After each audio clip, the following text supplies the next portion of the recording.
Biden policy, that is this nationwide vaccine mandate. Starting on January 4th, any business with more than 100 employees will face massive fines if they refuse to comply. As predicted, lawsuits are pouring in, including one challenge joined by South Dakota. And joining us now with more is the governor of South Dakota, Kristi Noem. You know, in the beginning, and we played the tape, I won't play it again tonight, but we've got Pelosi, and we've got Fauci, and we've got Joe Biden, and all these Democrats. Oh, we'll never mandate a vaccine. Well, now they're mandating it. And it's no longer really a vax or don't vax debate. What we're seeing are thousands of military, police, teachers, emergency responders, nurses, hospital workers. They are willing to give up their careers. They are willing to give up their salary, benefits, and pension because this is what they believe. My question to you is very specific. Joe Biden originally offered an option to be tested. I would like to see those people keep their jobs and their benefits and their pensions. I don't want to see them lose it. Would that be a fair option? Here's the fact, Sean, is that Joe Biden doesn't have the authority to do this.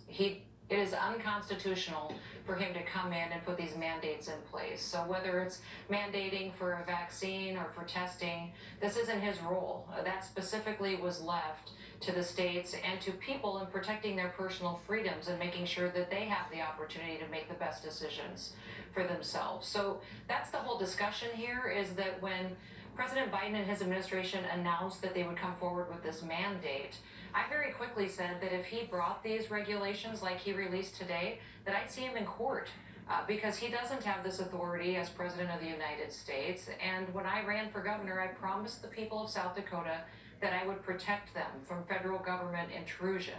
And exactly what we're doing today is basically America versus Joe Biden, or Joe Biden versus America, because several governors and states are joined together, and we are filing litigation in the morning, and we will see him in court, and we will win. You know, it's interesting. From the very first time I interviewed you on COVID, you said something that I still remember, and that is that I have faith in the people of my state that they're going to figure this out on their own.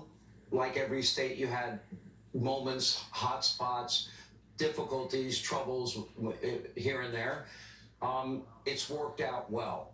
I think most Americans now have made up their mind. Do you think that anything Dr. Fauci or Joe Biden or Kamala Harris says at this point is going to convince anybody? I wouldn't tell anybody to trust them. And that's the unfortunate part where we're at. You're supposed to trust your health experts. You're supposed to trust leaders in this country. And they have turned this pandemic, they have turned this virus into a weapon that they're using against the American people to take away their freedoms. They are trying to control them through fear to promote an agenda of socialism. And that's at the end of the day what this is. This is promoting socialized medicine in the United States of America. And that's why it's so important that we as governors, that we as states stand up and make sure we're protecting our people. I trust the people of South Dakota. I've got all the faith in the world in them. They make the best decisions for themselves and for their families. And especially when the federal government comes in and tries to do something they have no authority to do, we'll fight them. You know, and the sad part is that the nurses and the medical workers and police and so many others, in the worst moments of this pandemic, they were diving on COVID grenades every day. And many of them have natural immunity, but nobody wants to, for example, look at the science and follow the science that we're beginning to learn out of Israel. A very big study, over 700,000 people. We're waiting for it to be peer reviewed, but the initial results are fascinating. Governor, great to see you. Thanks for being with us. And straight ahead, we'll bring you